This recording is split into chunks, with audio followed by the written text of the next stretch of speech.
Andito po kami ngayon sa Muntinlupa, barangay ng Poblasyon.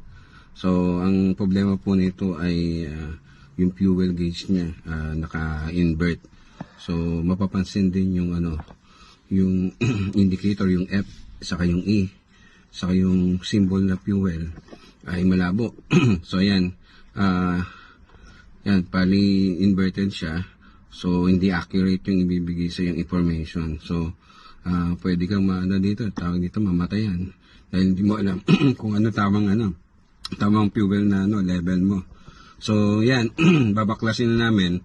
So, apart dyan, gagawin na rin namin yung ibang problema na lumalabas dito sa gauge, so dito sa upper gauge. Kasi, para isang gawa na lang at hindi na paulit-ulit yung problema. Minsan kasi, nagawa itong fuel gauge, may lalabas namang problema doon sa speedometer, sa temperature, at magba-blackout naman. So yan, ang gagawin namin, isang gawa na lang siya. Pero yung singil namin, same pa rin. So yan. So babaklasin namin to.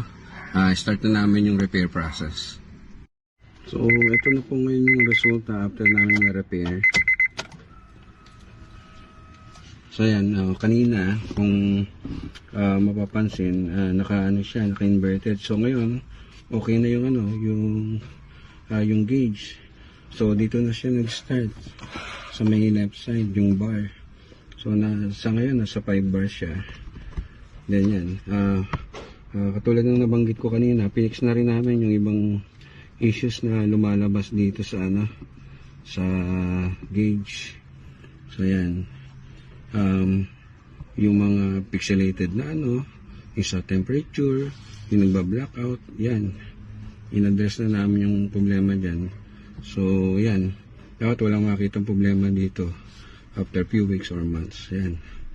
So, yeah, hindi na namin start to, but basically, okay na tong upper gauge na to.